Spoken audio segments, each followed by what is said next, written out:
Bonjour!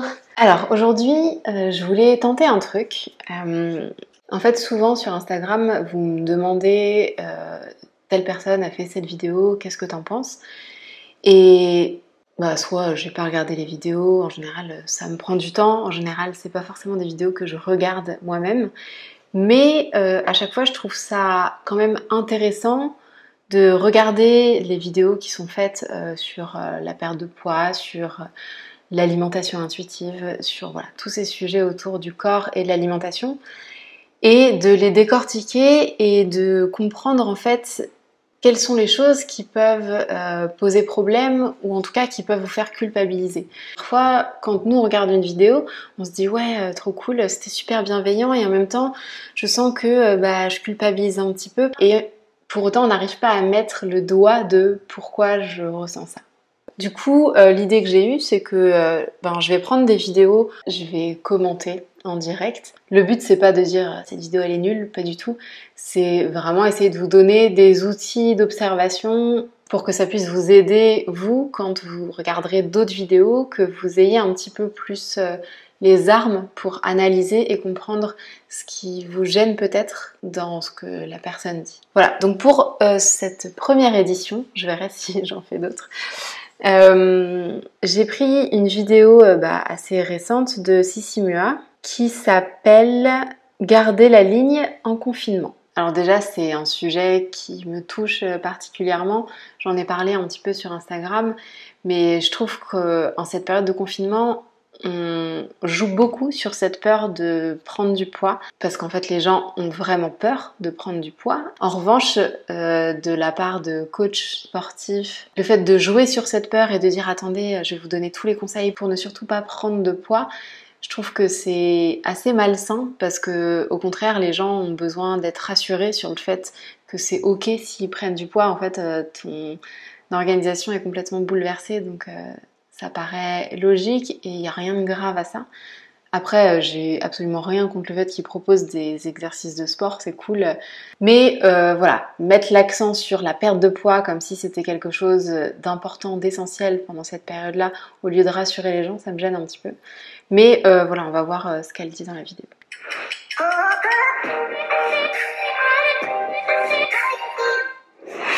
Aujourd'hui, je vais vous partager mes 5 conseils pour rester en shape et en forme et surtout garder une alimentation saine pendant cette période de confinement, puisque en fait, moi j'ai été franchement choquée de voir les rayons genre dévalisés, et étonnamment, tous les produits que moi je consomme pour avoir une alimentation saine étaient en fait, il y en avait genre à profusion. Et là je me suis dit mais les Français en réalité mangent vraiment mal parce qu'ils ont tous acheté ce que moi j'achète jamais, tu vois. Et à contrario, les trucs intéressants, il y en avait encore plein les rayons. Ça c'est un truc qui est vachement revenu.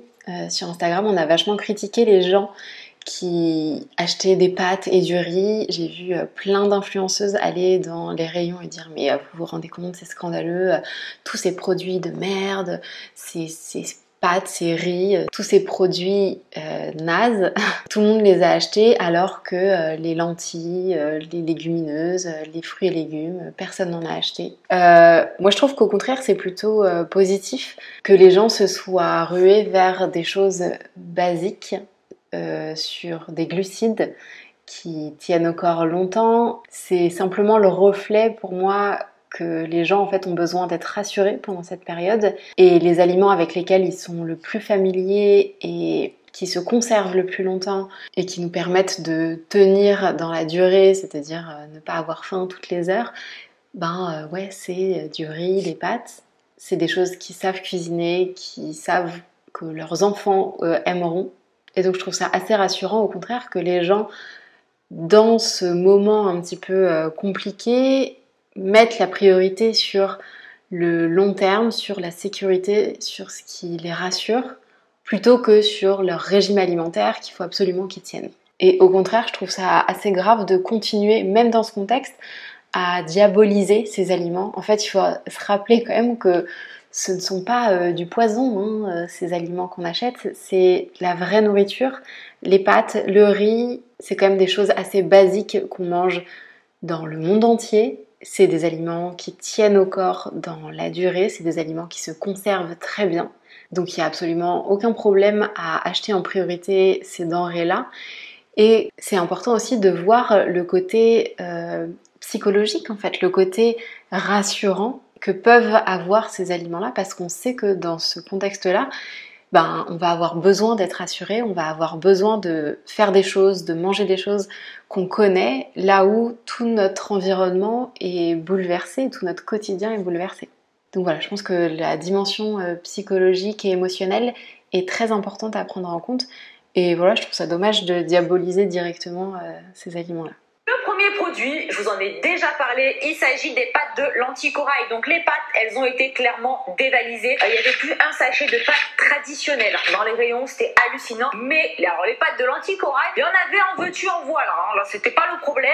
Nous, on a acheté un sachet du coup en vrac gros comme ça.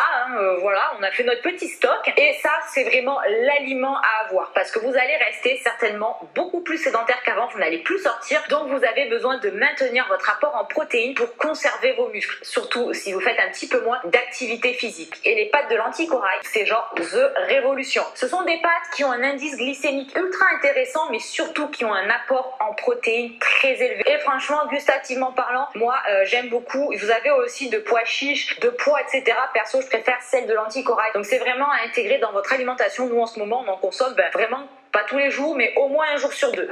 En fait, c'est marrant de voir l'accent qui est mis là sur l'intérêt de manger ces pâtes aux lentilles corail. C'est vraiment l'aspect nutritif. Alors, c'est effectivement intéressant de manger des aliments nourrissants pendant cette période parce que on va avoir besoin d'énergie, effectivement. En revanche, je pense qu'on ne peut pas dire que le goût des pâtes aux lentilles corail est le même que le goût des pâtes. Et autant en avoir chez soi pour varier un petit peu, c'est top.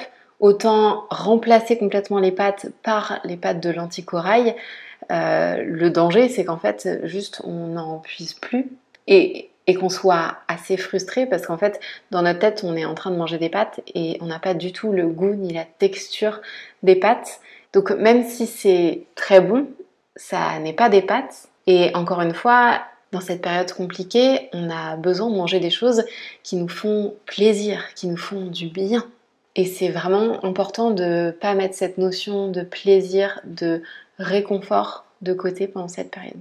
Parce que sinon la frustration va grandir et simplement parce qu'en fait c'est normal en tant qu'être humain d'avoir besoin de réconfort, besoin de plaisir. Et voilà, je trouve ça dommage que cette partie-là ne soit pas abordée encore.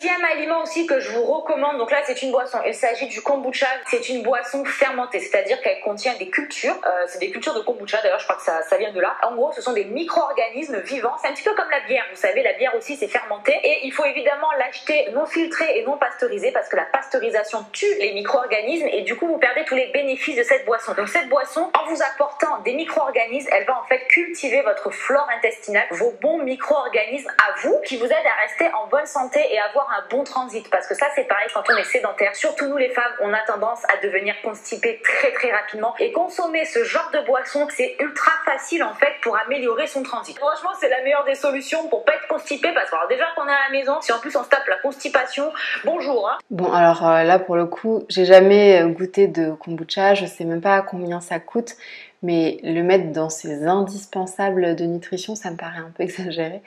Dans le sens où je pense que les personnes qui consomment du kombucha au quotidien, déjà ça représente une très petite partie de la population et je me pose vraiment la question de l'intérêt dans ce genre de période d'intégrer des aliments comme ça qui sont peut-être très bons pour notre digestion mais qui ont un goût assez spécial et dans lequel on va pas du tout prendre plaisir à manger, sachant que dans notre alimentation déjà au quotidien, on peut déjà intégrer des aliments qui ont des fibres, avoir des aliments diversifiés pour nous permettre de ne pas être constipés. En fait, pour le coup, c'est pas du tout un aliment nutritif et l'objectif ici, c'est vraiment d'avoir un système digestif qui est parfait. Et j'ai pas l'impression que ça soit la priorité là, enfin pas la priorité de la plupart des gens. En fait, sauf si c'est déjà dans ton habitude de consommer du kombucha au quotidien, tu vas continuer à en acheter, je pense. Mais si t'en as jamais consommé, t'essayer au kombucha là, sachant que je crois que ça n'a pas un goût de ouf. Ça me paraît assez improbable en fait de proposer ce genre d'aliment qui ne va pas être nourrissant, ni t'apporter de plaisir, ni de réconfort. Alors oui, un réconfort a priori au niveau digestif, mais si à la base on n'a pas de problème de constipation, il n'y a pas de raison que tu te mettes à être constipé d'un coup comme ça parce que tu restes un peu chez toi quelques semaines. Alors ensuite, un appareil que je vous recommande, vous allez trop rire, mais c'est l'appareil à soupe. Donc ça, c'est pareil, c'est The Revolution. Pourquoi? Tout simplement, nous, en fait, on se fait des soupes tous les soirs. Ça nous permet d'avoir tous nos apports, donc on ne fait pas forcément que légumes. Je vais vous en parler juste après. On fait des soupes complètes, en fait, qui vous permettent d'avoir tous vos micronutriments, tous vos macronutriments, et de rester, du coup, en forme et en shape. Et franchement, c'est ultra sain, c'est ça l'avantage. Quand on bouge moins, il faut faire attention à pas se gaver. C'est pas parce qu'on est à la maison, justement, qu'il faut manger que de la merde, hein, voilà. Je ne l'ai pas dit parce que ce sont en fait des périodes où on va stocker plus facilement, forcément on bouge moins. Donc au contraire, il faut faire attention, il faut manger bien, sain et équilibré. Donc les soupes, c'est la solution. Donc nous en ce moment, on fait beaucoup de soupes à partir d'ingrédients entre guillemets du placard. Donc notamment les pois chiches, on en a toujours à la maison. Les pois chiches, les lentilles corail et donc patates douces. Donc ces 3 ingrédients principaux, vous voyez, ils sont très nutritifs. Ils vont vous apporter plein de vitamines et minéraux, de fibres pour activer le transit, et cette soupe est surtout riche en protéines. Donc ça vous apporte absolument tout ce dont vous avez besoin, sans calories excédentaires, puisqu'il ne va pas y avoir de graisse inutile, etc. Vous pouvez rajouter un filet d'huile d'olive si vous voulez, mais disons que ça reste ultra sain, et ça c'est ultra intéressant pour vous apporter ce dont vous avez besoin sans avoir de calories inutiles. Donc n'hésitez pas à y penser. Nous c'est vrai qu'on le fait depuis longtemps maintenant, mais encore plus en cette période de confinement où on a besoin parfois d'alléger un petit peu ses calories. Alors là pour le coup ça a bien commencé, j'allais vous dire ah mais top, enfin je trouve ça cool comme conseil de conseiller un truc pour faire de la soupe facilement, parce que c'est vrai que dans cette période de confinement où on va être amené à cuisiner a priori beaucoup plus que d'habitude, matin, midi, soir, peut-être pour nos enfants, là où d'habitude ils vont à la cantine, c'est clair que ça demande une charge de travail plus importante. Donc effectivement je trouve que avoir un truc qui nous facilite la vie pour fabriquer des soupes et avoir moins de vaisselle, tout ça, je trouve ça intéressant, et ça permet d'être un peu inventif et curieux sur les différents aliments qu'on peut mettre dans notre soupe. Voilà, typiquement, elle parlait de patates douces, de pois chiches. Enfin, je sais que moi, j'ai fait pas mal de soupes avec de la purée de cacahuètes, de la purée d'amandes, et c'est super bon. Mais par contre, ça a un peu dévié après quand elle insiste vraiment sur le côté sain, sur le côté c'est important de manger équilibré, c'est important de garder la ligne, c'est important de manger moins parce qu'on s'entraîne moins. Non, pas du tout. Votre corps, il a besoin de manger même quand il est au repos. Votre métabolisme de base, il est en fonction de votre corps au repos. Et même si vous ne faites rien dans la journée, en fait, votre corps, il a besoin de fonctionner, donc vous avez besoin de manger. C'est une période en plus qui peut être stressante. C'est une période où finalement vous pouvez être super sollicité, que ce soit au travail parce qu'il y a plein de changements, que ce soit avec les enfants parce que en fait c'est super prenant, ou même si vous n'êtes pas super sollicité, en fait vous dépensez de l'énergie dans tous les cas, donc vous avez toujours besoin de manger. Et je pense que c'est pas du tout le moment de se dire oh non, il faut que je réduise absolument ce que je mange, parce que ça va que vous ajouter un stress supplémentaire. Au contraire, je pense que c'est plus intéressant de mettre son attention vers qu'est-ce que j'ai envie de manger, est-ce que je sens que je suis un peu curieuse et j'ai envie d'en profiter pour essayer des nouveaux plats, des trucs que je me suis toujours promis que j'essaierais, et du coup vous mettre à faire des nouvelles recettes. Typiquement voilà, de la soupe, mais pas pour des raisons de manger sain absolument. En fait, le problème avec ça, c'est que vraiment cette notion de plaisir, elle disparaît, ou alors si elle disparaît pas, elle est quand même pas du tout la priorité. Et donc la priorité ici, ça va être de choisir des aliments sains, pas gras, parce qu'à un moment donné, elle insiste bien sur le fait qu'il ne faut pas avoir des calories excédentaires. Et du coup le problème c'est que quand on a ça en tête, quand c'est ça notre priorité, on va s'orienter vers des aliments qui vont nous permettre de ne pas manger trop de calories, et du coup on va se diriger vers des aliments qu'on apprécie peut-être moins, le plaisir va avoir beaucoup moins sa place, Et donc en fait sur une période de 2 semaines, 3 semaines, un mois, ça va être compliqué de tenir en fait ce truc-là dans la durée parce que on a besoin de plaisir, on a besoin de prendre du plaisir à manger et c'est important d'avoir en tête que prendre du plaisir à manger, ça veut pas dire manger des Kinder Bueno tout le temps en fait. Prendre du plaisir à manger, typiquement là elle parlait d'une soupe à la patate douce et moi je voyais bien tout de suite un peu de purée d'amande avec, c'est clairement un repas plaisir pour moi. Et là le fait de le mettre de côté et de mettre l'attention vraiment sur de ne pas avoir de calories excédentaires, ça perturbe en fait nos choix, nos décisions. Et du coup, le risque, c'est qu'on mette vraiment l'équilibre alimentaire en top priorité, qu'on mette de côté le plaisir, mais que du coup, en fait, sur la durée, on se retrouve à manger plus de Kinder Bueno ou de trucs comme ça parce qu'on aura manqué de plaisir. Et nous, on se dira qu'on a manqué de volonté, mais non, en fait, c'est juste que l'être humain a besoin de prendre du plaisir, surtout dans une période où vos plaisirs vont être vachement diminués parce que vous aurez plus d'activité, vous aurez plus, en tout cas, vos plaisirs habituels ne seront plus là. Donc, encore une fois, le plaisir et le réconfort, c'est vraiment important à prendre en compte pendant cette période. Et ça ne veut pas du tout dire que vous allez manger des trucs très sucrés, très gras tout le temps. Ça n'a rien à voir en fait.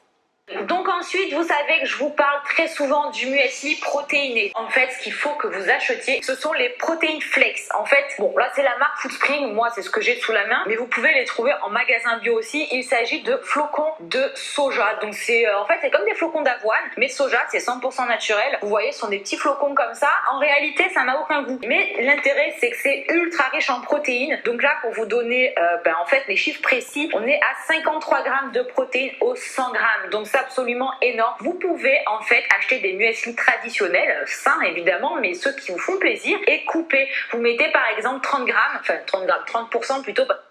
Là déjà je trouve ça intéressant quand elle précise vous pouvez acheter vos muesli traditionnels, sains évidemment, mais qui vous font plaisir. On voit tout de suite que le sain est vraiment la priorité et le plaisir il vient quand même, parce qu'aujourd'hui on vous parle énormément de plaisir, mais il vient toujours en seconde place. Le problème avec ça, c'est que du coup, quand on prend que des aliments qui sont sains nutritionnellement parlant, ça veut dire qu'on est un peu forcé à trouver du plaisir dans le cadre de ces aliments sains. Mais donc en gros, on est en train de mettre de côté une grosse partie de ce qu'on nous propose dans le commerce, une grosse partie d'aliments qui n'est pas sain, et donc même si ça vous fait plaisir, que vous aimez ça, c'est pas du tout une option envisageable en fait. Parce que 30 grammes ça fait beaucoup, mais vous mettez 30% de muesli traditionnel, vous mettez 30% de flex de soja et vous complétez avec des amandes, des choses comme ça. C'est en fait l'aliment pas cher du tout, ultra riche en protéines, qui va vous permettre d'enrichir votre alimentation en prot ultra facilement. Si vous êtes végétarien notamment et que vous n'avez pas forcément de tofu etc. sous coude, dans cette période un petit peu compliquée. Bon, à part cette petite précision, je vois pas vraiment de problème à ajouter des protéines dans ces céréales si effectivement vous sentez que ça va être difficile d'avoir votre quota de protéines, si vous sentez que c'est pas possible pour vous d'acheter beaucoup de viande ou si vous êtes végétarien. Et bref, peu importe les raisons finalement, je vois pas vraiment de problème à ajouter des protéines dans votre alimentation si ça vous plaît toujours.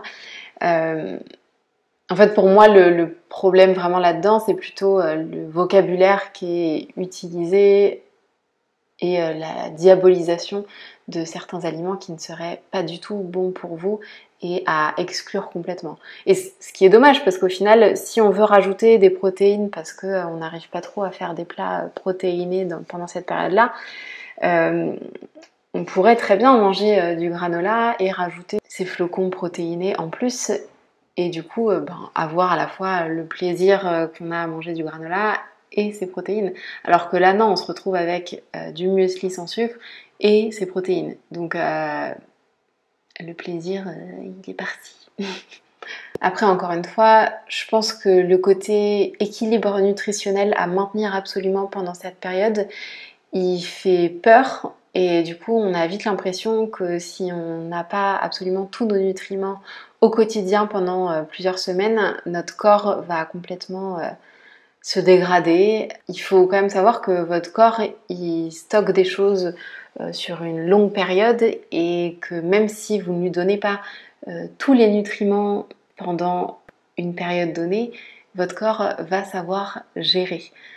Évidemment que c'est important d'avoir une alimentation diversifiée, donc n'hésitez pas à acheter des choses qui sont différentes et ne pas manger tous les jours la même chose, mais finalement c'est valable pour tous les aliments, hein, que ce soit du chocolat, que des pâtes ou des courgettes. L'idée c'est vraiment d'avoir une alimentation la plus diversifiée possible dans la mesure du possible aussi de cette période un peu particulière. Mais pour autant, voilà, l'équilibre nutritionnel, il se fait sur une longue durée et je pense que c'est important de ne pas trop stresser, de ne pas avoir exactement tous ces apports alimentaires jour par jour, ni même semaine par semaine.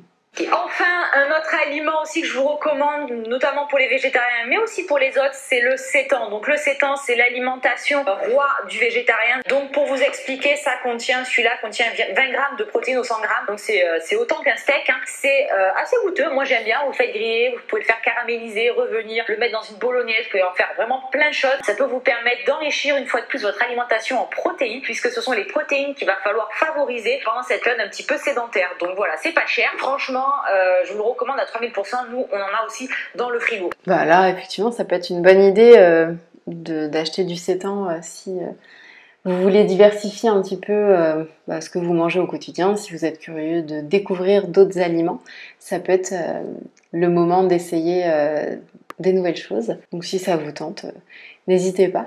Et le si ça vous tente est important dans la phrase. Parce que si ça vous tente pas du tout, il n'y a aucun problème à ne pas consommer du sétan. Après, je sais pas si c'est un aliment qui se conserve au frais ou si c'est un truc qui se stocke facilement pendant longtemps. Mais moi, l'intérêt que je vois avec cet aliment, c'est justement que ça se stocke longtemps et du coup, on peut faire des réserves pour longtemps. Mais ça se trouve, ça se conserve au frais et du coup, rien à voir. Mais c'est ça qui me paraissait intéressant avec cet aliment-là. Et dernier petit point, un petit peu indépendant des autres, n'oubliez pas de consommer des fruits et légumes au maximum. N'hésitez pas à consommer des fruits et légumes surgelés. En fait, généralement, ils les surgèlent immédiatement après la récolte, ce qui fait qu'ils conservent en fait toutes leurs vitamines. Parce que rester en forme avec une alimentation saine, c'est la première des choses à faire pour justement ne jamais, ou du moins jamais, le plus rarement possible, tomber malade et rester en pleine santé. Donc c'est ultra important pendant cette période de confinement de continuer à manger sain. Alors je pense qu'effectivement les aliments congelés, donc les fruits et légumes par exemple, c'est une bonne idée parce que ça nous permet de limiter un peu nos déplacements et d'avoir accès à de la nourriture diversifiée pendant longtemps. Là où c'est difficile d'acheter des fruits et légumes et qui se conservent longtemps. Après la difficulté c'est qu'on n'a pas tous des congèles très grands.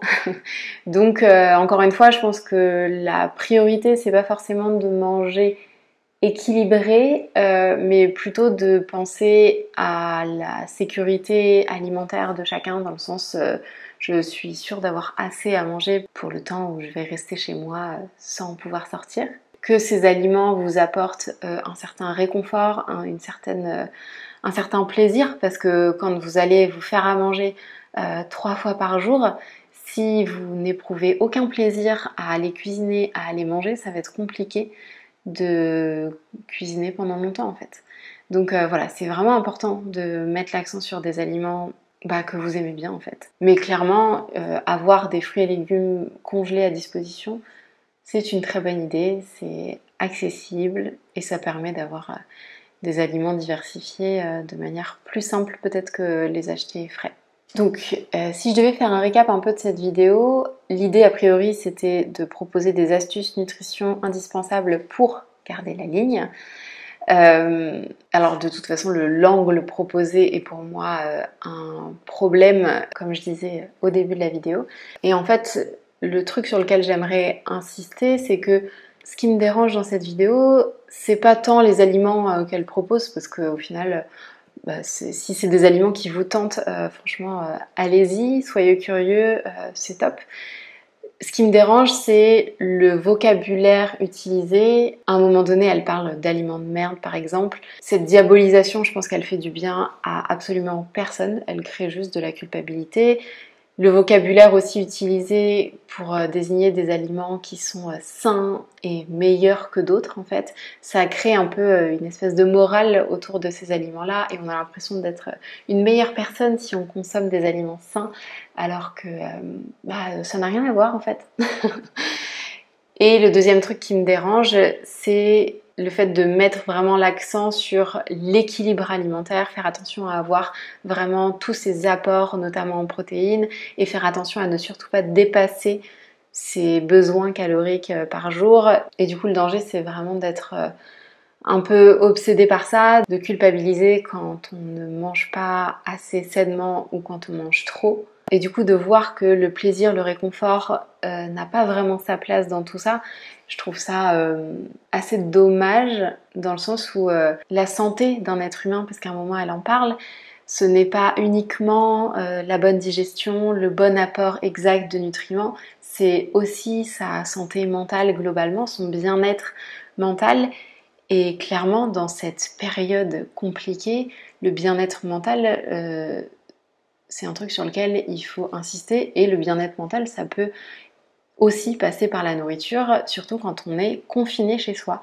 Donc, c'est vraiment important de prendre cet aspect-là. Je pense que je l'ai pas mal répété. Mais manger des choses qui nous font plaisir, c'est aussi prendre soin de sa santé.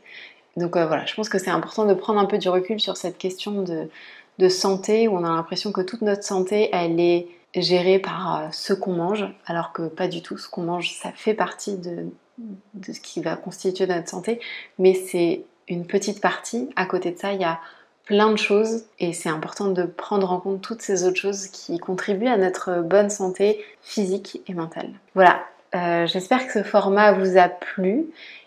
Que ça vous a amené à réfléchir et à développer un peu des outils d'analyse pour des prochaines vidéos que vous regarderiez. N'hésitez pas à me dire en commentaire si ça vous a plu, si vous avez des remarques à faire, et si ça vous plaît, j'en referai peut-être d'autres. Et en tout cas, je vous souhaite bon courage pour cette période-là. C'est peut-être l'occasion de développer un peu sa bienveillance envers soi-même et développer aussi un peu le lâcher prise parce que on se rend compte qu'on a encore énormément d'injonctions pendant cette période de confinement où on se dirait qu'il y a tellement d'autres priorités qu'on va un peu nous lâcher la grappe, mais au final on se rend compte que pas tellement. Donc apprenez à lâcher prise, je pense que ça vous fera beaucoup de bien. Donc prenez soin de vous et je vous dis à très vite. Bye.